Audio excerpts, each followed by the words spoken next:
AKTU के exams के लिए अभी भी यूट्यूब के रैंडम वीडियोस देख रहे हो? मुझे भी वही प्रॉब्लम थी। फिर मैंने डाउनलोड किया यूनिक सीरीज ऐप जो AKTU के सिलेबस के हिसाब से बना है। अब हर सब्जेक्ट एकदम इजी लगता है। यहाँ मिलते हैं जो वीडियो लेक्चर्स, नोट्स और प्रीवियस ईयर पेपर्स, सब AKTU सिलेबस के अकॉर्डिंग। बेस्ट पार्ट, पहली परचेज पे 20% ऑफ भी है। बस कोड यूज करो, सेव 20। डाउनलोड करो अभी Unique Series app, smart students की choice. So hello hello hello everyone, welcome back. I hope आप सभी लोग अच्छे होंगे एंड सब लोगों को ये जो हमारा बहुत प्यार से कोर्स चल रहा है, बहुत प्यारी सी प्लेलिस्ट, बहुत प्यारा सा सब्जेक्ट चल रहा है, which is nothing, it's our DBMS database management system. सब लोगों को बहुत अच्छे से समझ में आ रहा होगा, बहुत अच्छे से क्लियर हो रहा होगा। एंड ऑलरेडी हमने अपनी अच्छे से यूनिट 1 कवर कर ली, यूनिट 2 अच्छे से कवर कर ली, यूनिट 3 भी अच्छे से कवर कर लिए and it's our unit 4 part 1। Yes, आज से हम अपनी नेक्स्ट यूनिट शुरू करने वाले हैं, विच इज यूनिट नंबर 4, जो कि बेसिकली हमारी बेस्ड है on the transaction systems, on the serialisability, आपका डाट लॉक हो गया, कॉन्करेंसी कंट्रोल टेक्निक्स हो गए, वी विल मूव इट।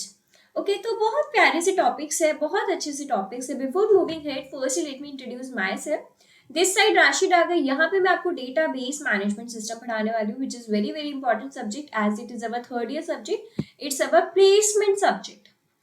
हमेशा से बोलती आ रही हूँ प्लेसमेंट सब्जेक्ट है, पर दीदी और हमेशा से आप टेढ़ा लिखते हुए आ रहे हो, सॉरी फॉर दैट। चलिए, तो पहले तो मैं यही रिकमेंड करूंगी कि प्रीवियस वाली यूनिट्स देख ले, बिकॉज जिस बच्चे ने फर्स्ट देखी होगी उसको अच्छे से इंटरकनेक्टेड होकर 2 समझ में आ गई होगी एंड 2 के बाद उसको अच्छे से 3 समझ में आ गई होगी। तो हमारी जो यूनिट 4 है, आज के जो टॉपिक्स हम डिस्कस करेंगे, विच इज ट्रांजेक्शन सिस्टम। नाम सुन के थोड़ा आइडिया लग गया होगा क्या, क्योंकि हम डेली टू डेली बेसिस पे करते भी है, डेली बेसिस पे आप ट्रांजेक्शन्स करते हो, उसी के बारे में हम बात करेंगे, उसी को डिटेल में समझेंगे। फिर हम बात करेंगे एसिड प्रॉपर्टीज की, विच इज वेरी इंपॉर्टेंट। इसको तो मैं कितनी भी बार मार्क करूं, इन्फिनिटी बार, बहुत इंपॉर्टेंट एसिड प्रॉपर्टीज। ये सबसे ज्यादा आपके इंटरव्यू में पूछे जाते हैं, कि इंटरव्यू हो या क्वेश्चंस आपसे पूछे जा रहे हो, वाइवा हो, बिकॉज DBMS की भी लैब्स होती है, ठीक है।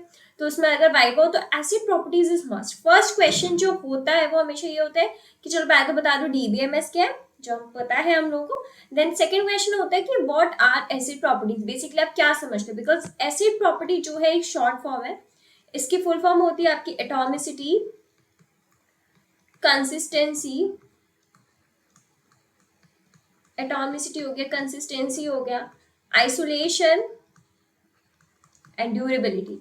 हालांकि हम इसके हर एक वर्ड्स को समझेंगे कि क्या होती है क्या नहीं होती। ड्यूरेबिलिटी की स्पेलिंग गलत होगी, कोई नहीं।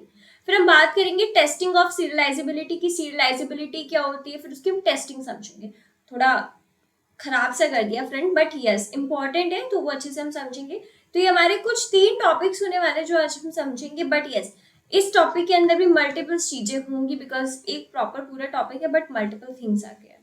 तो without wasting any more time, let's move ahead. सबसे पहला टॉपिक आज हम डिस्कस करते हैं, which is nothing, it's our transaction system. कि ट्रांजेक्शन सिस्टम होता है क्या है। अब पहले तो हम नॉर्मली बेसिस पे समझते ट्रांजेक्शन हम करते क्या है। सबके पास फोन है आजकल के टाइम पर and everyone uses the online payment, right. What they do, कि अब मैं कहीं जाती हूँ, मुझे कुछ चीज पसंद आ गई है ना। फॉर एग्जाम्पल मैं किसी ऑफलाइन वाले स्टोर पे गई हूँ, मुझे वो चीज बहुत पसंद आ गई, तो there is a QR code there. तो व्हाट शुड आई डू, मैं अपना फोन निकालती हूँ, मैं उसको स्कैन करती हूँ, देन अमाउंट एंटर करती हूँ और पे करती हूँ बाय यूजिंग द पिन और by using the UPI light वगैरह, जो भी होता है, ठीक है। तो एक तो हम ट्रांजेक्शन ऐसे करते हैं, या कभी कभी होते हैं हम फोन देख रहे होते हैं, हमें कोई चीज पसंद आ गई होती है फ्रॉम द E-कॉमर्स वेबसाइट, तो what we do, we place the order there. या फिर कोई खाने की चीज होती है, तो वो भी एक तरीके का ट्रांजेक्शन ही, तरीके का क्या, वो ट्रांजेक्शन ही है, बट वो किस तरीके से हो रहा है, क्या क्या उसके पीछे के कॉन्सिक्वेंसेज है, क्या क्या हमारी प्रॉपर पीछे से चीजें चली आ रही, we are going to discuss today. Okay, transaction system क्या है? A transaction system is a type of information system that is primarily designed to handle, process and record the routine day-to-day business transactions of an organization. अब आपका जो transaction system एक type है information system का। जब आप पढ़ोगे, मुझे सब्जेक्ट याद नहीं आ रहा, मैंने वो सब्जेक्ट अपने 6 सेमेस्टर में पढ़ा था, जिसमें एक का टाइप था इंफॉर्मेशन सिस्टम, वहां पे वो चीज क्लियर करी थी, बट मुझे भी नाम याद नहीं आ रहा। बट यस, ट्रांजेक्शन सिस्टम के एक टाइप है इंफॉर्मेशन सिस्टम का। क्यों? क्योंकि यहाँ पे सारी इंफॉर्मेशन स्टोर हो रही है। अब यहाँ पे किस तरीके की इंफॉर्मेशन स्टोर हो रही है, ये बात ज्यादा जरूरी समझना। वो है आपकी ट्रांजेक्शन्स वाली। वो है कौन सी? ट्रांजेक्शन्स वाली चीजें आपकी स्टोर हो रही है, जो प्राइमरी किस चीज को डिजाइन किया? हैंडल करना, प्रोसेस करना और रिकॉर्ड करना आपके डे टू डे ट्रांजेक्शन्स जो आपके ऑर्गेनाइजेशन में हो रहे हैं, कि आज मैंने कौन से ट्रांजेक्शन किया उसको हैंडल करना। हैंडल इन द सेंस कि अगर ए ने कोई ट्रांजेक्शन कर रहा है बी को, तो मेक श्योर कि ए की तरफ से जा चुका हो वो पैसा और बी की तरफ आ चुका हो, ये हैंडल करना।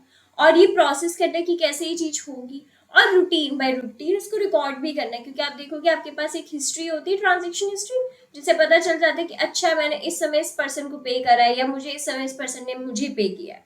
तो वो सारी चीज होती है। तो आई होप ट्रांजेक्शन सिस्टम की एक बेसिक मतलब समझ में आ गया होगा क्या, कि ट्रांजेक्शन जो सिस्टम होती है एक तरीके का आपका इंफॉर्मेशन सिस्टम है, जो प्राइमरी डिजाइन क्या किया गया, हैंडल करना, प्रोसेस करना और रिकॉर्ड करना जो आपकी रूटीन के डे टू डे ट्रांजेक्शन आपके ऑर्गेनाइजेशन में हो रहे हैं। It ensure the basic business operations executed smoothly and efficiently. वही वाली चीज है, इसका मेन मोटिव ये होता है कि जो आपके बिजनेस में ट्रांजेक्शन हो स्मूथली हो, मतलब स्मूथली इन द सेंस अगर ए ने पे कर दिया तो बी के पास पहुंच जाए अपने आप। एफिशिएंटली हो, कोई दिक्कत ना। It is often the foundation for all the systems in an organization, because higher level system like decision support systems or management information system rely on the accurate data collected and processed by the transaction system. जो मैं बता रही थी subject मुझे याद आ गया, MIS which is management information system, यहाँ पे नाम भी लिखा हुआ है और इसके बारे में जिक्र भी किया गया वहां पे। तो ये वाली चीज को बहुत ज्यादा ध्यान रखा जाता है। क्या? जो आपके बड़े बड़े ऑर्गेनाइजेशंस होते हैं उनका मेन मोटिव ये होता है जो आप ट्रांजेक्शन पे करो वो स्मूथली और एफिशिएंटली हो जाए। जो हायर लेवल सिस्टम होती है जैसे डिसीजन सपोर्ट सिस्टम हो गया, MIS हो गया, मैनेजमेंट इंफॉर्मेशन सिस्टम, उनका तो मेन मकसद ही होता है कि आपने जो डेटा आपका एक्यूरेट रहे, प्रोसेस रहे, जो आपका ट्रांजेक्शन हुए वो ढंग से देखे कि अच्छा ये ट्रांजेक्शन यहाँ पे गया है, क्या क्या चीजें हुई, ये सब। ठीक है, तो देखो इतना ज्यादा नहीं, अगर जिस बच्चे ने MIS पढ़ा होगा तो उसको तो आइडिया लग गया होगा कि what I am talking about, but अगर जिसने नहीं पढ़ा है तो still they will get the idea what I am talking about. Transaction system समझ में आ गया होगा, इतना कुछ कंफ्यूजन नहीं है, बहुत बहुत आपको लीनियंट, बहुत बेसिक लैंग्वेज में मैंने आपको समझाया। एक बार हम और डेफिनेशन देख लेते हैं। Transaction system which is TS is an information processing system that capture means record, store, modify and retrieve the data related to the transactions. These system ensure accuracy, speed, reliability and security in handling transaction. बहुत basic English ही है यहाँ पे और अच्छे से समझ में आ गई होगी बिकॉज मैंने बहुत अच्छे से ऊपर ट्रांजेक्शन सिस्टम बहुत अच्छे से कराया बता दिया, मतलब अपनी तरफ से बहुत अच्छे से बता दिया। बट अगर आपको नहीं समझ में आया तो कोई बात नहीं, you can ask me, okay. तो अगर कोई आपसे पूछेगा, कोई पूछे कि what is transaction system, I hope now you are capable that much कि आप बता सकते हो कि ट्रांजेक्शन सिस्टम क्या है। ओरली तो बता ही सकते हो, देखो लिखने में थोड़ी दिक्कतें हो सकती है बट यस ओरली बता दोगे। अब कुछ कैरेक्टरिस्टिक्स होती है हमारी ट्रांजेक्शन सिस्टम की, जैसे routine operations, handle repetitive day to day transactions like sales, payroll, billing, order processing etcetera. Routine operation मतलब आपका एक ही जो दिन की दिनचर्या है वो बाबा रूटीन में हो रही है, डे टू डे ट्रांजेक्शन हो रहे हैं, कि जैसे सेल्स के हो गए, बिलिंग के हो गए, कि मुझे अच्छा आज ये वाला चेक उनको पे करना है या नेक्स्ट डे मुझे सेम वही वाला चेक उनको पे करना है। तो मतलब क्या है, ये आपके रूटीन के डे टू डे ट्रांजेक्शन हो गए, कि ये रूटीन बन चुका है कि आपको हर दिन ये वाले ऑपरेशंस परफॉर्म करने हैं। तो वही रूटीन ऑपरेशंस इसी को बोलते हैं। जैसे सुपर मार्केट बिलिंग सिस्टम, अगर आप कहीं भी जाते हो मार्केट में तो आपको पता है कि 50 रुपए की ये चीज आएगी तो वो आप पे करते हो डेली बेसिस पे, राइट। जैसे नेक्स्ट है large volume of data, process thousands और even millions of transactions daily. ये लाइन कहाँ बना दी मैंने, wait, large volume data process thousands और even millions of transaction daily. हमेशा क्या होता है, ऐसा नहीं होता कि सिर्फ और सिर्फ आज ही आपने 5, कभी कभी बहुत बड़े मिलियन अमाउंट में भी ट्रांजेक्शन होता है, मतलब large amount of transaction, you can also say large amount का भी ट्रांजेक्शन होता है, तो लार्ज वॉल्यूम ऑफ डेटा भी किया जाता है। Example ATM transaction across a bank network. तो बहुत ऐसा नहीं है सिर्फ एक ही इक्का दुक्का ट्रांजेक्शन, कभी कभी आप लोग अगर हम लीवन लैंग्वेज में बोले तो 2 लाख का आपने एक बार में ट्रांजेक्शन करे, 5 लाख करे, तो क्या बड़ा ट्रांजेक्शन आप कर रहे हो। Accuracy and reliability, errors must be minimal as even small mistakes can lead to large financial और operational losses. यहाँ पे errors के तो chances होने ही नहीं चाहिए, या कहूँ इसको तो कट्टा ही कर दो, error तो होना ही नहीं चाहिए, बट उन्होंने तब भी बोल दिया कि चलो ठीक है मिनिमल error है तो चलो एक बार को ठीक है। क्यों?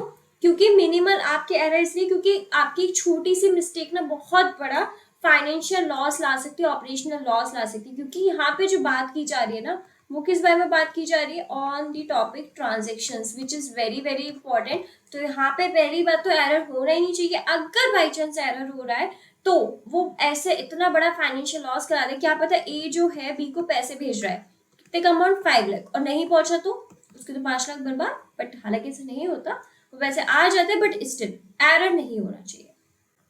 Speed and efficiency must execute transaction quickly milliseconds in banking and online payments. ऐसा हो मिली सेकेंड में आपका ट्रांजेक्शन हो रहा हो, मैंने अब पैसे आपको भेज रही हूँ तो ऐसा हो मिली सेकेंड में पैसे, जैसे नहीं कि रुक रुक के 5 मिनट हो गए गए नहीं, तो ये चीज ना हो। Automation, most process are automated reducing manual intervention. आपने देखा होगा आजकल बहुत सारी चीजें हो गई, जैसे if we talk about Netflix, right, या तो अभी एक ऑप्शन भी आ गया जैसे आपके पेटीएम हो गया, गूगल पे, उसमें होता है यूपीआई लाइट वाला ऑप्शन। तो उसमें क्या होता है कि आप अपने अकॉर्डिंग पे करते डाल दो पैसे बैंक से एक बार, फिर यहाँ से करते रहेगा, कोई पिन की जरूरत नहीं होती। आपने इसमें क्या किया, जैसे आपने अभी पैसे डाले 500, तो उसमें 2 ऑप्शन आते हैं। क्या आप इसको ऑटोमेटेड वाला करना चाहते हो, ऑटोमेटेड 500 डिडक्ट हो आपके कब, पर मंथ, या आप चाहते हो क्या हो, सिर्फ 500 वन टाइम होके रह जाए। थोड़ी राइटिंग अजीब से आ रही, मैनेज कर लेना। तो ये जो होता है ना ऑटोमेटेड वाला, यही पर वो चीज आ जाती है। ऑटोमेटेड मतलब अब क्या होगा कि मुझे अगले महीने जाके 500 पे करने की जरूरत है, मेरा ऑटोमेटिकली बैंक में से डिडक्ट हो जाएगा। तो ऑटोमेशन वाले टास्क आजकल बहुत हो गए, जिससे कि मैनुअल इंटरवेंशन कम हो जाता है, मतलब ह्यूमन को इंटरफेस ज्यादा नहीं करना पड़ता। रियल टाइम और batch processing supports both real time and batch processing. यहाँ पे ट्रांजेक्शन रियल टाइम पे भी होते हैं, बैच प्रोसेसिंग में भी होते हैं। मतलब batch processing in the sense, real time तो समझ में आ रहा है कि अभी के अभी पैसा दिया। बैच प्रोसेसिंग में क्या है, जैसे एक ये झुंड बना लिया है, ठीक है, एक ये झुंड हो गया, एक ये झुंड हो गया, इनका 3 का आपने एक साथ बैच बना लिया, अब आप एक साथ दे रहे हो। Got it? एक ये चीज हो गई मेरे पास, दूसरी ये चीज हो गई, तीसरी ये चीज हो गई, मैंने क्या करा, इन तीनों को एक साथ कर लिया, एक साथ बंद कर लिया। तो what this is called, this is batch. अब एक बार जाके होगा पेमेंट, ठीक है। तो ये चीज समझ में आ गई आप लोगों को? ये होता है आपका batch periodically processing. Security and integrity protect sensitive data such as customer details, financial data etcetera. Security बहुत ज्यादा जरूरी है। जो बहुत कॉन्फिडेंशियल डेटा होता है कस्टमर का, क्या हो सकता है, एक तो कस्टमर का नंबर हो गया, कस्टमर की पिन हो गई जो इंपॉर्टेंट होती है, कि उसका अकाउंट नंबर हो गया, कि उसका आईएफसी कोड हो गया, वो बहुत कॉन्फिडेंशियल चीज है, तो वो प्रोटेक्ट करना। इन्फोर्स करना ऐसी प्रॉपर्टीज जो मैंने बताई थी आगे, which is atomicity, consistency, isolation, durability, ये होना बहुत ज्यादा जरूरी है, जिससे आपका जो बैंक का ट्रांजेक्शन बिल्कुल एक्यूरेट हो, कोई दिक्कत ना आए, कोई हैकर आपका हैक ना कर जाए, कुछ भी इशू ना। Clear? Standardisation, follow standard procedures for transaction handling. हमेशा जो आपके जो ऑर्गेनाइजेशन होती है गवर्नमेंट, वो हमेशा क्या निकालती है, एक प्रोसीजर निकालती है कि आपका ट्रांजेक्शन इस तरीके से होना चाहिए। तो ये चीजें हमें फॉलो करनी चाहिए, जो स्टैंडर्ड वे है वो फॉलो करना चाहिए, जिससे ट्रांजेक्शन आपका इजी हो। तो ये क्या थी, ये कुछ आपकी क्या थी, कैरेक्टरिस्टिक्स थी, characteristics of transactions. I hope आपको अब जाके ट्रांजेक्शन सिस्टम अच्छे से क्लियर हो गया होगा, उसकी डेफिनेशन क्या होती है वो अच्छे से क्लियर हो गई होगी, और कैरेक्टरिस्टिक्स क्या होते हैं वो भी क्लियर हो गए होंगे। Now we'll move to the next topic, which is components of a transaction system. क्या components होते हैं? सबसे पहले input, data entered into the system, example product details at a cashier. Cashier के पास प्रोडक्ट की डिटेल्स आ गई कि अच्छा ये वाली चीज मुझे परचेज करनी है, इसके एमआरपी क्या है 100 रुपए भैया, ये वाली चीज मुझे परचेज करनी है, इसके एमआरपी क्या, अच्छा 500 रुपए, ठीक है। तो क्या है, प्रोडक्ट की, जब मेरा कैशियर अकाउंट है, मेरे पास क्या आ गई, प्रोडक्ट की डिटेल्स आ गई, तो इनपुट मिल गया, मुझे डेटा मिल गया अपने सिस्टम में। Processing steps perform on data, आप कैलकुलेट कर रहे हो बिल, अप्लाई कर रहे हो डिस्काउंट्स, तो प्रोसेस में चल रही है वो चीज। Output, results produce, printed bill, updated stock records, आपने प्रिंट करके दे दिया बिल कि भैया टोटल आपका जो है 2040 का बिल बना है, तो ये आपको अपडेट कर दिया। Database, central storage of all the transaction data, अब वो चीज जैसे वो पैसे आएंगे तो यहाँ पे स्टोर हो गए कि इस पर्सन ने पे कर दिया डेटाबेस में। Control mechanism, validation, error handling and security measures, make sure करना कि कोई भी एरर हैंडलिंग ना आ गई हो, कोई भी सिक्योरिटी मेजर्स ना आ गए हो, कोई भी वैलिडेशन हो कि ये वाला जो पर्सन है वेरीफाई है कि नहीं, वो सब चीजें मेंटेन करना। तो ये क्या होते हैं, कुछ कंपोनेंट्स होते हैं हमारे ट्रांजेक्शन सिस्टम के। क्लियर हो गया आपको ये कंपोनेंट्स भी? अगर कोई पूछेगा तो आप बता दोगे कि what are the components of transaction system? I think बता देंगे, अब क्लियर हो गया, राइट? नेक्स्ट क्या होता है? Functions of a transaction system. Functions क्या है ट्रांजैक्शन सिस्टम की, वो हम देखेंगे एक बार को। Data collection captures transaction data through manual entry, barcode, sensor, digital forms. आपका डेटा कलेक्ट करना, जो ट्रांजैक्शन का जो डेटा है उसको कलेक्ट करना, चाहे तो मैनुअल एंट्री हो, मतलब लिख के क्या हो कि इतना ट्रांजैक्शन दे रहा हो, या बारकोड से हो, या सेंसर से हो, या डिजिटल फॉर्म हो। बट मेनली क्या करना है, जो आपने डेटा ट्रांजैक्शन वाला डेटा है, जब जब कब कब आपने पे किया, वो कलेक्ट करना। डेटा प्रोसेसिंग ट्रांसफॉर्म करना रॉ डेटा को इनटू यूजफुल इंफॉर्मेशन, जैसे कि बैच प्रोसेसिंग से करना है, या ऑनलाइन ट्रांजैक्शन प्रोसेसिंग, या रियल टाइम प्रोसेसिंग, किसी के भी थ्रू करना। बट अब आपको जो ये डेटा मिल गया है, इसको आपको किस में करना है? एक यूजफुल इंफॉर्मेशन में करना है, जो क्या हमारे यूज में आ पाए, ठीक है?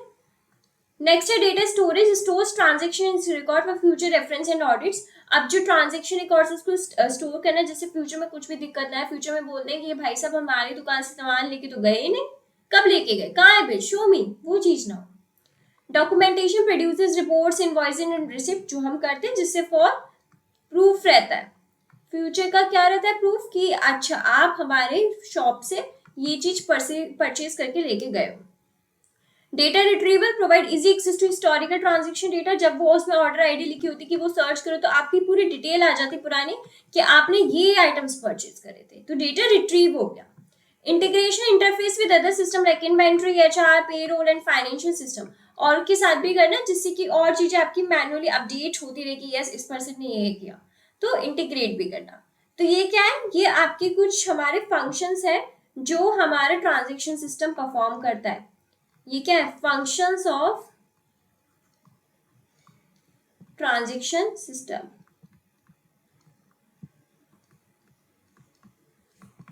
रुको ज़रा, अगर आपको ये सीरीज़ पसंद आ रही है तो जल्दी से जाइए यूनिक सीरीज़ का ऐप डाउनलोड करिए, लिंक आपको डिस्क्रिप्शन में मिल जाएगा। वहाँ पे आपको हर एक टॉपिक वाइज की डिटेल वीडियोस मिलनी है, प्लस पीडीएफ नोट्स भी मिलने हैं। तो वेट किस चीज़ का कर रहे हो? जल्दी से जाओ वहाँ पे जाके अपने डाउनलोड करो app. And yes, one more thing, इस वीडियो को लाइक भी करना अगर अच्छी लग रही है, हिट करो, सब्सक्राइब करो चैनल को, एंड मेक श्योर आप ऐप डाउनलोड कर लो। क्लियर? नेक्स्ट आता है हमारे कुछ टाइप्स ऑफ ट्रांजैक्शन सिस्टम। इतनी देर से हम सुनते आ रहे हैं, हमने यहाँ भी देखा था कि हमारा बैच प्रोसेसिंग होता है, थोड़ा बहुत आइडिया दे दिया था। ऑनलाइन ट्रांजैक्शन प्रोसेसिंग होता है, इसका तो बताया नहीं आपने दी, ना ही रियल टाइम प्रोसेसिंग, थोड़ा बहुत बताया था, इसलिए नहीं बताया बिकॉज हम पढ़ने ही वाले थे, तो मैंने सोचा हम अच्छे से क्लियर करते हैं।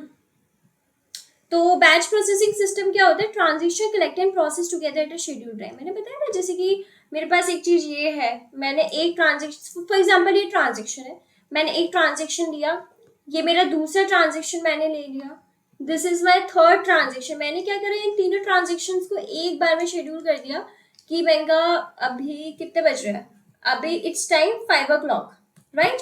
5 o'clock हो रहे, तो मैं इन तीनों को 5:15 बजे, विच मीन्स मैं इन तीनों को शेड्यूल टाइम मैंने दे दिया 5:15 PM।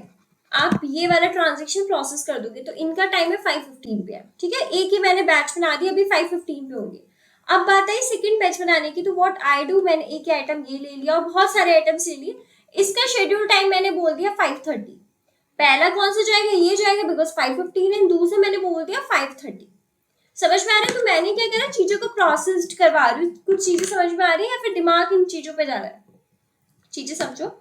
बैच प्रोसेसिंग सिस्टम क्या होता है? जहाँ पे जो ट्रांजेक्शन आपके एक साथ कलेक्ट किए जाते हैं और एक साथ प्रोसेस किए जाते हैं शेड्यूल टाइम पे। जैसे कि पेरोल सिस्टम होता है, सैलरी क्रेडिट होती है मंथली में। अगर आप कहीं भी काम करोगे, कहीं भी किसी के साथ काम करोगे, तो वो बोल देते कि भैया आपकी salary end of the month आएगी, 31st को आ जाएगी, 30 को आ जाएगी, या फिर आप आपके अगर ये दो चीजें कंप्लीट हो जाएंगी जब आपकी सैलरी आ जाएगी, कुछ भी, मतलब उनका कुछ टारगेट होता है, राइट?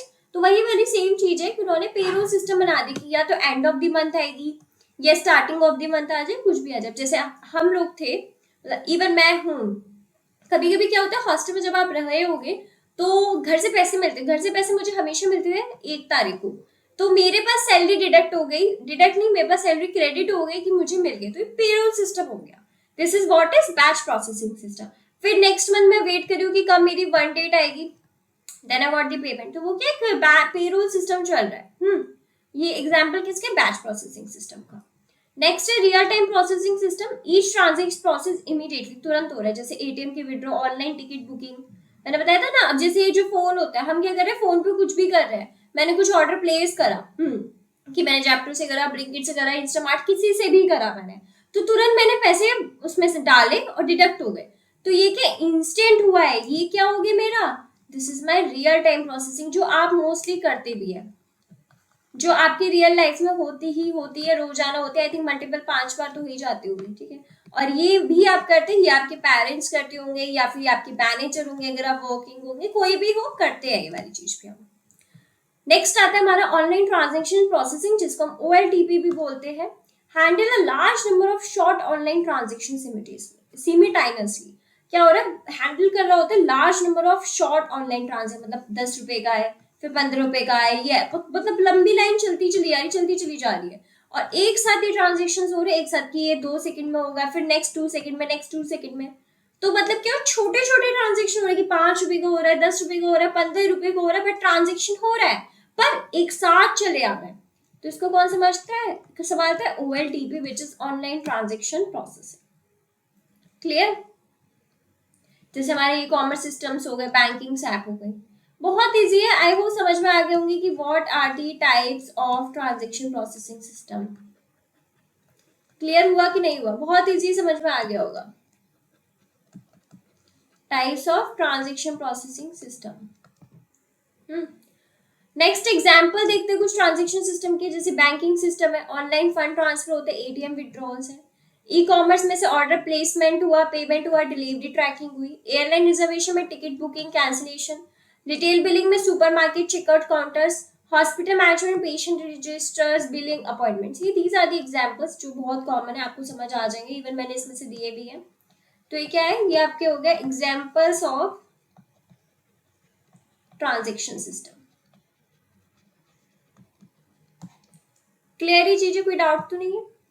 नेक्स्ट हम बढ़ते हैं एडवांटेजेस ऑफ ट्रांजेक्शन सिस्टम। इसके एडवांटेजेस क्या है, accuracy and reliability, ensure error free processing of routine operations, कोई भी एरर नहीं आता, आपके बिल्कुल आराम से चल रहे हैं, कोई एरर नहीं है। Efficiency and speed, handles huge volume of data quickly, एक साथ बहुत बड़ा डेटा मेंटेन करे, विच व्हाट कौन करता है, OLTP majorly. Automation reduces manual effort, save time, जो मैंने बताया था ना, ऑटोमेटेड हो गया वो वाली चीज। Integration, connect different business financial seamlessly, जिससे कि टाइम वेस्ट ना हो, जल्दी से जल्दी चीजें हो। Data security, protect sensitive customer and financial data, जैसे कि आपकी पिन हो गई, आपके IFSC कोड हो गया, अकाउंट नंबर हो गया।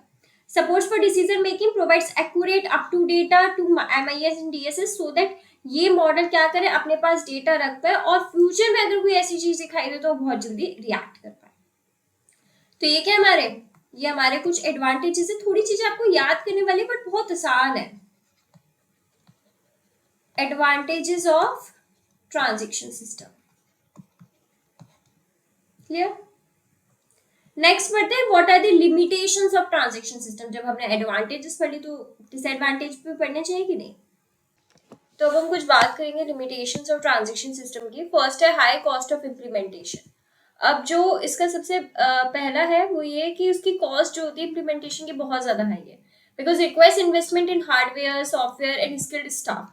क्योंकि अब ट्रांजेक्शन हो रहा है तो आपको उसको सॉफ्टवेयर बनवाने में चाहिए, हार्डवेयर चाहिए, और इवन यहीं तक नहीं, यहाँ तक कि आपको स्किल्ड स्टाफ भी चाहिए होगा, टेक्नीशियन चाहिए होगा जो इस चीज को मैनेज करे कि अगर बाय चांस कोई एरर आ जाए तो उसको कैसे सॉल्व करना। तो बहुत ज्यादा हाई कॉस्ट है इम्प्लीमेंटेशन की। Complex maintenance, needs continuous updates and monitoring. हर वक्त आपको उसको चेक करना पड़ेगा, मॉनिटर करना पड़ेगा कि कोई कुछ गलती ना हो जाए, और अपडेट्स, अगर आज ये चीज हुई है तो इसको फिक्स करने के लिए मैं नया अपडेट लाना पड़ेगा, तो वो भी चीज चाहिए। Security threats, vulnerable to hacking, fraud और सिस्टम फेलियर्स, आजकल जो फ्रॉड्स वगैरह चल रहे हैं इन सब चीज से भी बचना है।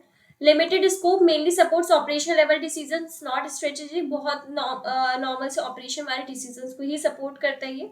Dependence on technology, system failure can halt operations completely. अगर सिस्टम का फेलियर हुआ तो पूरा सब कुछ बर्बाद है, क्यों, क्योंकि टेक्नोलॉजी पे डिपेंड कर रहा है, ऐसा थोड़ा ना इसका खुद का एक अलग चल रहा है, नहीं, it depends on system technology का, वो खराब तो सब चीजें खराब, right.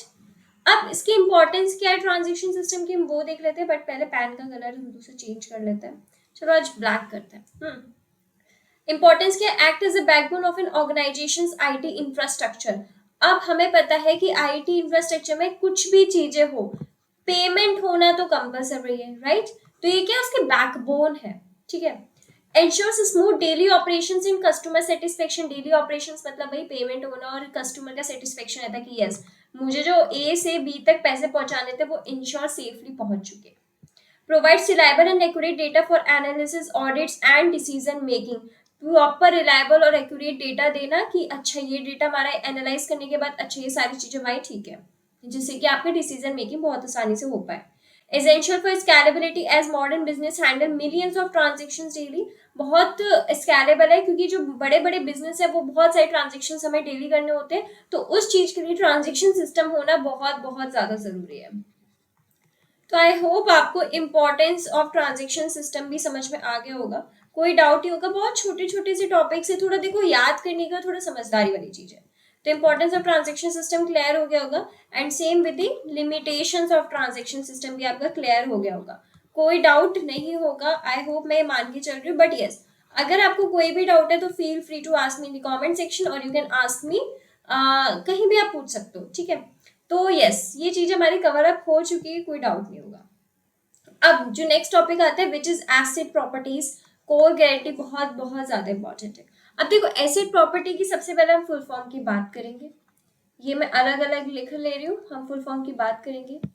A stands for atomicity, बात करेंगे बहुत छोटे छोटे का मीनिंग है, ज्यादा बड़े नहीं है। C stands for consistency, I stands for isolation and D stands for durability। अब एसिड प्रॉपर्टी का ये मैंने आपको मतलब बता दिया, right.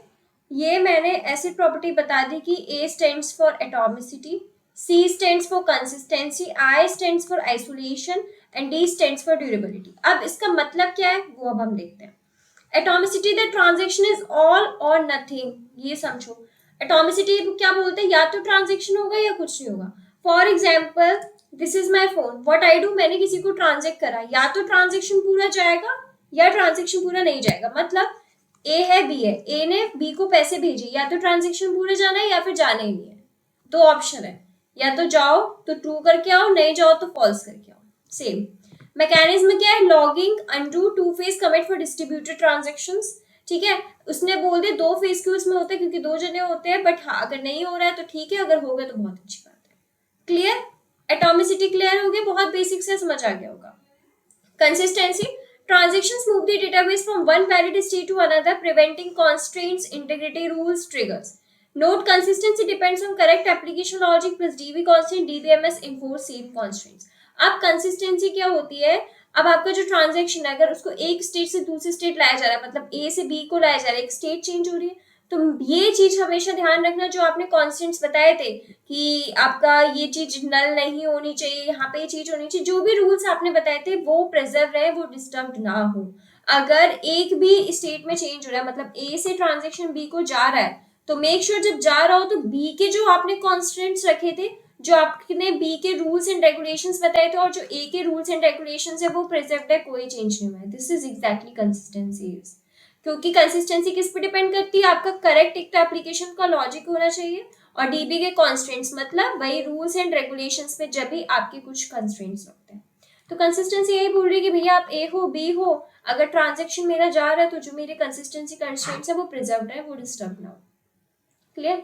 Next, isolation, concurrent transaction should not interfere, intermediate uncommitted states of one transaction must not be visible to other as per chosen isolation level।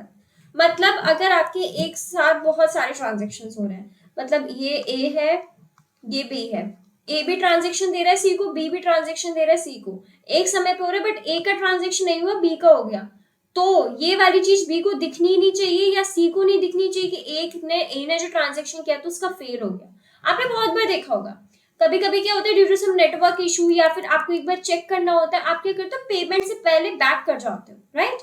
अब सामने वाले इंसान को थोड़ा पता चलता है कि आपने पेमेंट से बैक कर दिया, आपका ट्रांजेक्शन ही नहीं हुआ, राइट। कभी कभी नेटवर्क इशू की वजह से पेमेंट चला जाता है बट पैसे उसके पास पहुंचते नहीं, वो वाली चीज होगी, तो ट्रांजेक्शन बीच में रुक जाता है। This is exactly isolation is, फिर सामने वाले इंसान को पता नहीं चलता। तो यही बोल रहा है कि अगर कॉम्पोनेंट ट्रांजेक्शन हो रहे हैं, मल्टीपल ट्रांजेक्शन हो रहे हैं, तो जो इंटरमीडिएट स्टेट है एक दूसरे की, उनको पता नहीं चलना चाहिए कि ये ट्रांजेक्शन रुका या नहीं रुका, बिकॉज आपने आइसोलेशन लेवल चूज करा है। आइसोलेशन का मतलब ही होता है अकेले रहना, वही वाली चीज। मैकेनिज्म में लॉकिंग, टाइम स्टैम्प ऑर्डरिंग, एमबीसीसी हम पढ़ेंगे, मैकेनिज्म पे इतना ध्यान मत लगाओ। नेक्स्ट आते ड्यूरेबिलिटी, वंस कमिटेड, एक बार ट्रांजेक्शन हो गया, effect persist despite precious durable storage. मतलब अगर आपने एक बार ट्रांजेक्शन कर दिया तो मेक श्योर करें कि वो चीज प्रॉपर्ली पूरी हो गई है कि नहीं हो गई, कुछ इफेक्ट तो नहीं आया, कुछ गलती वलती तो नहीं हो गई, ठीक है, और कुछ भी इशू ना आया हो। तो ये ही हमारे बस कुछ मैकेनिज्म का है। राइट अहेड लॉगिंग जो अभी हम पढ़ेंगे सीरियलाइजेबिलिटी में, synchronous flush to stable storage जो कि अभी हम पढ़ेंगे सब। तो इसमें मैकेनिज्म पे मत ध्यान दो मैकेनिज्म पे, मैं यही बोलूंगी मत ध्यान दो, बट मेन लॉजिक समझो कि एटॉमिसिटी क्या कहना चाह रहा है, कंसिस्टेंसी क्या कहना चाह रहा है, आइसोलेशन क्या कहना चाह रहा है, ड्यूरेबिलिटी क्या कहना चाह रही है। एटॉमिसिटी सिंपल ही बोल रहे या तो आप पूरा ट्रांजेक्शन ले लो मुझसे या फिर आप कुछ मत लो मुझसे। कंसिस्टेंसी भी सेम यही वाली चीज बोल रहा है कि अगर मैं एक स्टेट से दूसरे स्टेट जा रहा हूं तो मेरे जो कॉन्स्टेंट्स हैं, जो मेरे रूल्स एंड रेगुलेशंस हैं, वो सेव रखो आप, राइट। आइसोलेशन ये बोल रहा है अगर मैं मल्टीपल ट्रांजेक्शन करो और एक का ट्रांजेक्शन अगर रुक गया है तो मेक श्योर करो कि आप उसके ट्रांजेक्शन नहीं दिखाओगे, because I choose the isolation level. Durability बोल रही है अगर एक बार प्रॉपर पूरे ट्रांजेक्शन हो गए तो सब चीजें चेक वगैरह कर लो कि सब चीज सही है कि नहीं है। ये क्या है ड्यूरेबिलिटी, बहुत इंपॉर्टेंट है, बहुत ज्यादा पूछा जाता है ये वाला टॉपिक, तो इस पे सबसे ज्यादा टाइम इन्वेस्ट करना मैं बोल रही हूँ, बहुत ज्यादा इंपॉर्टेंट है। Now we will move to next topic, transaction life style और स्टेट्स देख लेते हैं। एक्टिव है ट्रांजेक्शन, एक्टिव है यानी कि एग्जीक्यूटिंग स्टेटमेंट, जो ट्रांजेक्शन के स्टेटमेंट है वो एग्जीक्यूट हो रहे हैं। Partially committed, last statement executed, commit not finished, मतलब एग्जीक्यूशन तो हो गया बट प्रॉपर्ली कमिट नहीं हुआ। कमिटेड मतलब चेंजेस मेड परमानेंट, अभी तक यहाँ पे क्या थे, यहाँ पे आपके थे टेम्पररी, अब यहाँ पे क्या हो गए, यहाँ पे हो गए आपके permanent. Failed error awkward will be rolled back, पैसे वापस आ जाएंगे। अबॉर्टेड रोल बैक, अनडन कर दिए पैसे वापस, system returns to pre transaction state, कोई ट्रांजेक्शन नहीं हुआ है, ठीक है। पहले तो आई होप मैं ये मान के चल रही हूँ कि आपको एसिड प्रॉपर्टी क्लियर हो गई, राइट। अब इसके एक एग्जांपल देख दो, एक्टिव है यानी कि एग्जीक्यूट हो रहे स्टेटमेंट्स, पर एरर आ गया तो फेल हो गया, अब आपने क्या कर दिया, अबॉर्ट कर दिया, वापस चले जाओ प्री ट्रांजेक्शन स्टेट पे, ठीक है। फिर आपने एक्टिव किया, पार्शली कमिट हो गया, फिर बाद में कमिटेड हो गया, यानी कि अब क्या हो गया, यहाँ पे परमानेंट हो गई ये चीज, पैसे आपके पास पहुंच गए। बहुत सिंपल सी, ज्यादा कुछ दिक्कतें वाली नहीं है। तो आई होप आपको ट्रांजेक्शन की लाइफ साइकिल बोल दूं, ट्रांजेक्शन लाइफ साइकिल बोल दूं या फिर मैं उसके स्टेट्स बोल दूं, क्लियर हो गए होंगे। बहुत सिंपल सी, बहुत छोटी छोटी चीजें, कोई ज्यादा बड़ी चीज नहीं है, क्लियर। नेक्स्ट टॉपिक आता है व्हाट इज सीरियलाइजेबिलिटी, की सीरियलाइजेबिलिटी क्या होता है। In database transaction management serializability is the highest form of isolation, मतलब अपने में अलग अलग चलेगी, इधर उधर क्या हो रहा है वो देखना पसंद नहीं करेगी। A scheduled sequence of operations from multiple transactions is serializable if its effect on the database is equivalent to some serial schedule. सबसे पहले तो आप ये समझो कि जो आपकी सीरियलाइजेबिलिटी है हाईएस्ट फॉर्म ऑफ आइसोलेशन है, हाईएस्ट फॉर्म ऑफ आइसोलेशन, मतलब उसको फर्क नहीं पड़ता कि मैं यहाँ पे हूँ, इस मेरे आगे क्या चीज हुई, मेरे पीछे क्या चीज हुई, मेरे इधर क्या चीज हुई, मेरे इधर क्या चीज हुई, से कोई फर्क नहीं पड़ता। उसको जो मेन फंडा है वो ये है, क्या है मेन फंडा उसका, ये है कि ये कौन से स्टेट पे, ये है हमारा आइसोलेशन लेवल पे, तो ये कुछ सुनेंगे ही नहीं, तो ये क्या है, ये हमारी सीरियलाइजेबिलिटी है। अब शेड्यूल क्या होता है, sequence of operation for multiple transactions, मतलब ट्रांजेक्शन हुए जा रहे, ये क्या हो गया, एक शेड्यूल बन गया। अब पता है ना कि यहाँ पे ये चीज होनी है इस समय। अब फॉर एग्जाम्पल चलो भी मैं इसको हटा के बोलूँ कि मुझे पता है अभी हो रहा है, अभी बज रहे 5:30, ठीक है, मुझे ये वाली चीज पता है कि 5:30 बजे मैं वीडियो रिकॉर्ड कर रही हूँ, मुझे पता है 6 बजे मैं क्या कर रही हूँ, मुझे पता है 6:30 पे मैं क्या करूंगी। मैंने अपने माइंड में एक शेड्यूल बना दिया कि मुझे 7 बजे क्या करना है, 7:30 बजे क्या करना है, मैंने एक शेड्यूल बना दिया। तो क्या ऐसी शेड्यूल डीबीएमएस में क्या हो रहा होता है, बहुत सारे मल्टीपल ट्रांजेक्शंस हो रहे हैं, सीक्वेंस ऑफ ऑपरेशन, पहले ये ट्रांजेक्शन हुआ, फिर ये ट्रांजेक्शन हुआ, फिर ये ट्रांजेक्शन हुआ, ठीक है, पहले वाला ट्रांजेक्शन, ये वाला ट्रांजेक्शन, ये फिर ट्रांजेक्शंस होते जाते। तो मैंने क्या बना दिया, एक शेड्यूल बना दिया। तो ये क्या शेड्यूल है, शेड्यूल आपका सीरियलाइजेबल कब होगा, सीरियलाइजेबल क्या होता है, हाईएस्ट फॉर्म ऑफ आइसोलेशन कब होगा, if its effect on the database, जब उसका इफेक्ट डेटाबेस में किसके बराबर होगा, सीरियल शेड्यूल के। अब सीरियल शेड्यूल क्या होता है, हमने शेड्यूल समझ लिया। सीरियल शेड्यूल क्या है, where transactions are executed one after another without overlap। Serial schedule बोलते हैं जो आपके ट्रांजेक्शन्स हो रहे हैं एक के बाद हो रहे हैं बट ओवरलैप नहीं कर रहा है कोई, वही क्या सीरियल शेड्यूल। तो शेड्यूल क्या बोल रहा है, आपका शेड्यूल जो मल्टी क्या बोल रहा है, मैं जब ही सीरियलाइजेबल होऊंगा जब वो सीरियल शेड्यूल के बराबर होगा। मतलब इन शॉर्ट मैं बोल दूं, schedule is equal to serial schedule. क्या मैं ये बोल दूं चीज कि जो शेड्यूल है, साफ लिखा है, शेड्यूल सब सीरियलाइजेबल होगा जब उसका इफेक्ट होगा डेटाबेस में किसके इक्विवेलेंट होगा, सीरियल शेड्यूल के इक्विवेलेंट होगा। पर्पस क्या इंश्योर करना, कंसिस्टेंसी रहे कॉन्करेंट ट्रांजेक्शन, मतलब एक के बाद एक ट्रांजेक्शन हो तो ओवरकम ना करें। इसलिए आई सेड कि जो हमारा सीरियल है, सॉरी सीरियल कह रही हूँ, जो हमारा शेड्यूल है किसके बराबर होगा, सीरियल शेड्यूल के बराबर। क्लियर। एग्जाम्पल के सीरियल शेड्यूल है, T1 हुआ सबसे पहले ट्रांजेक्शन, T2 हुआ, फिर T3 हुआ, सारे एग्जीक्यूट हो गए फुल्ली, फिर नेक्स्ट आया। कॉन्करेंट शेड्यूल में क्या हो गया, T1 and T2 interleave operations बीच में हट गए, तो concurrent schedule process the same result at some serial schedule, it is serializable. तो ये क्या हुआ, T1 T2 जो थे सीरियल में तो बहुत अच्छे से एग्जीक्यूट हुए, बट कॉन्करेंट में क्या हो गए, बीच में ही गायब हो गए, बीच में इन्होंने लीव कर दिया। तो कॉन्करेंट जो शेड्यूल है उसने प्रोड्यूस कर दिया अपना रिजल्ट सेम किसके, सीरियल शेड्यूल के, तो वो क्या हो गया, सीरियलाइजेबल हो गया। मैंने ये वाली चीज लिखी थी ना कि शेड्यूल जो है वो किसके बराबर होना चाहिए, आपके सीरियल शेड्यूल के, वही वाली चीज फॉलो हुई है। तो क्या मैं मान के चल सकती हूँ कि आपको एटलीस्ट, नॉट शेड्यूल नहीं, ये तो पहले रेजर से रेज कर दिया जाए,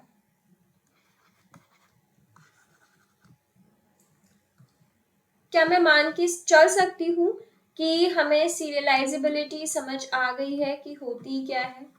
कैन आई से what is serialisability, I hope समझ आ गया होगा, शेड्यूल समझ में आ गया होगा और सीरियल शेड्यूल भी समझ आ गया होगा। बहुत बेसिक सी टर्म्स में मैंने एक्सप्लेन करा है, बट अगर नहीं हो तो एक बार आप प्लीज वीडियो को दोबारा से देखना और लेक्चर से गो थ्रू करना।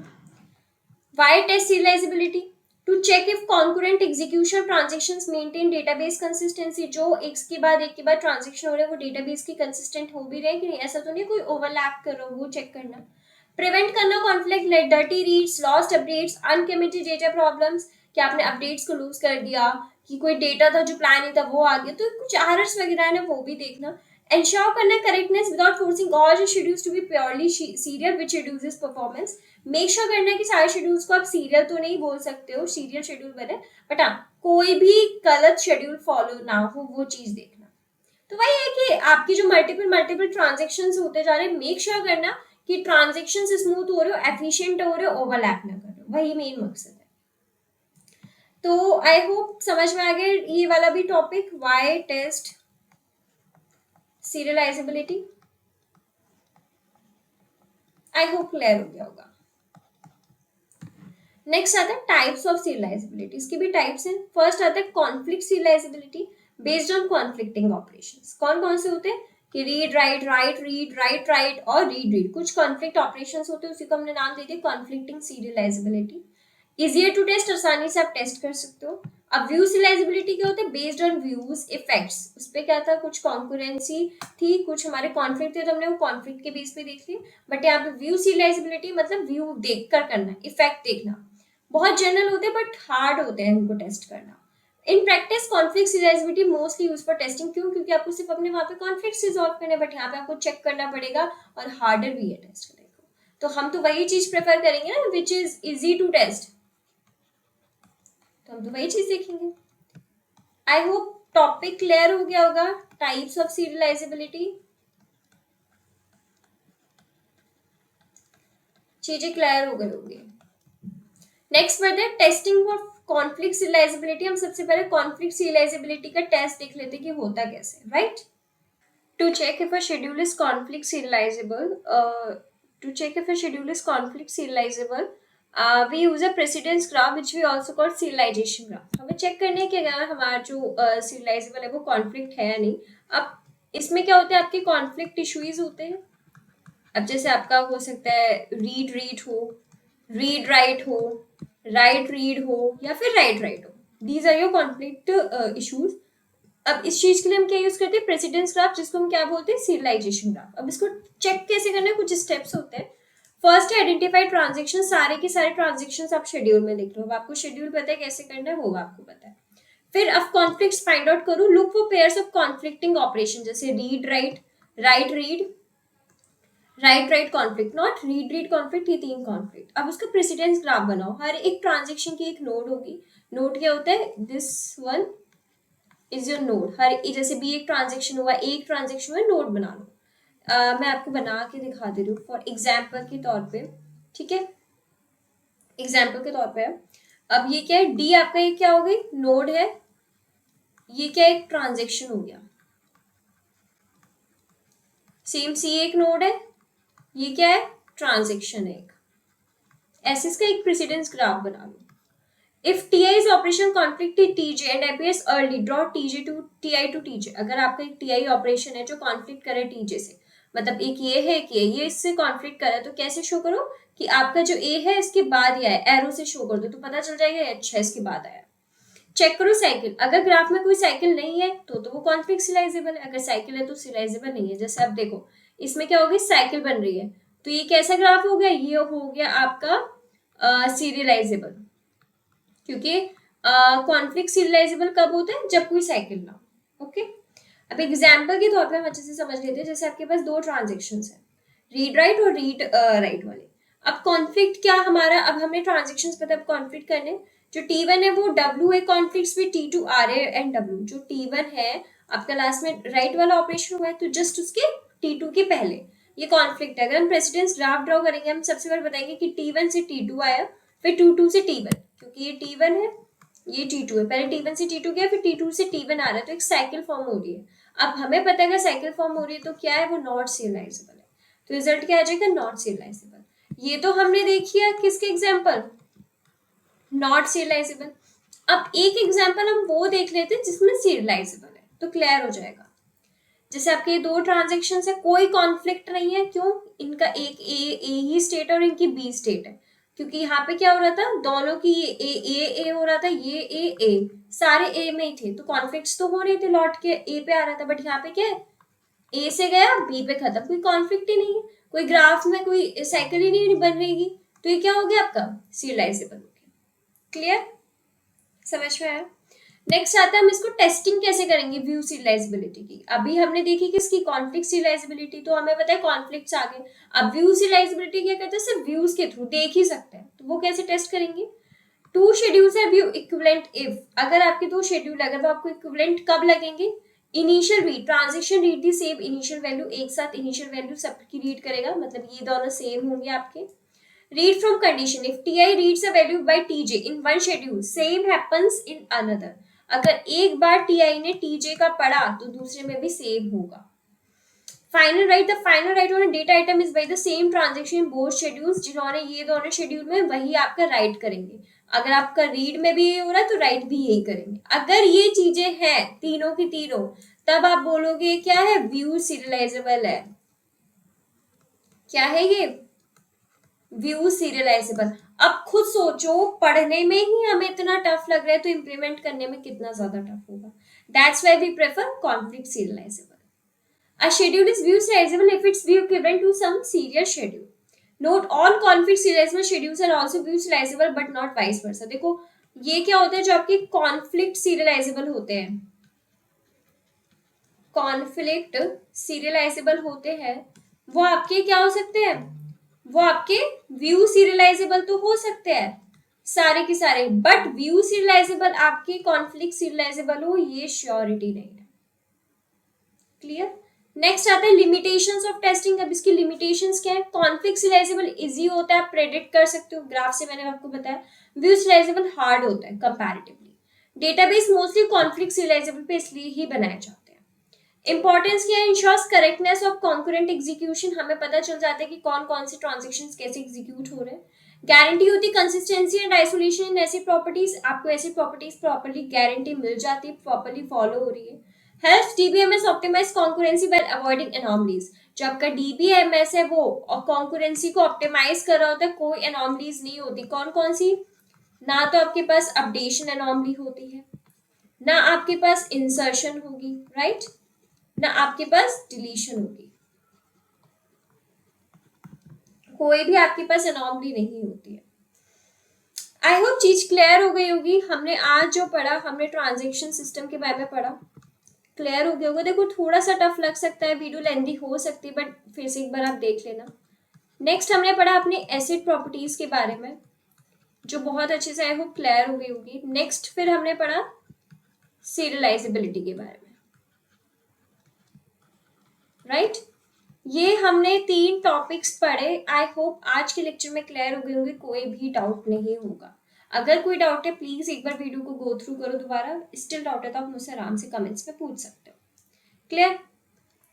हमारे ऑलरेडी कुछ सब्जेक्ट्स चल रहे हैं, which is first and third Sam के सब्जेक्ट ऑलरेडी अवेलेबल है, ठीक है। और जो सब्जेक्ट्स हमारे अवेलेबल है वो है प्रोग्रामिंग फॉर प्रॉब्लम सॉल्विंग आपका, ठीक है, फ्लूइड मैकेनिक्स हो गया, इंजीनियरिंग मैकेनिक्स हो गया, सर्विंग एंड ज्योमेट्रिक्स हो गया, यूनिवर्सल ह्यूमन वैल्यूज हो गई, बंडल भी डील्स है, मतलब बहुत सारे कोर्सेज आपको एक साथ मिल जाएंगे। साइबर सिक्योरिटी है, नेटवर्क एनालिसिस एंड सिंथेसिस है, डेटा स्ट्रक्चर्स है, फंडामेंटल्स ऑफ इलेक्ट्रॉनिक्स इंजीनियरिंग है, मैन्युफैक्चरिंग प्रोसेस है, टेक्निकल कम्युनिकेशन है, पाइथन प्रोग्रामिंग है and applied thermodynamics and even more are also coming. ये हमारे सिर्फ और सिर्फ फर्स्ट और थर्ड सेम के हैं, और भी सेमेस्टर के सब्जेक्ट्स आपके आ रहे हैं।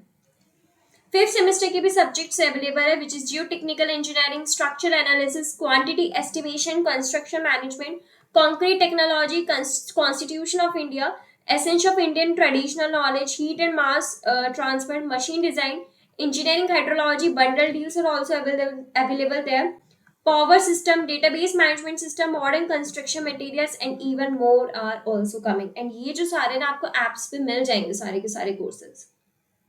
7th सेमेस्टर के भी कुछ सब्जेक्ट्स हमारे पास अवेलेबल है, which is advance structure analysis, project management, soil and water conservation, renewable energy sources, तो बहुत सारे कोर्सेज अभी और आ भी रहे हैं, ठीक है।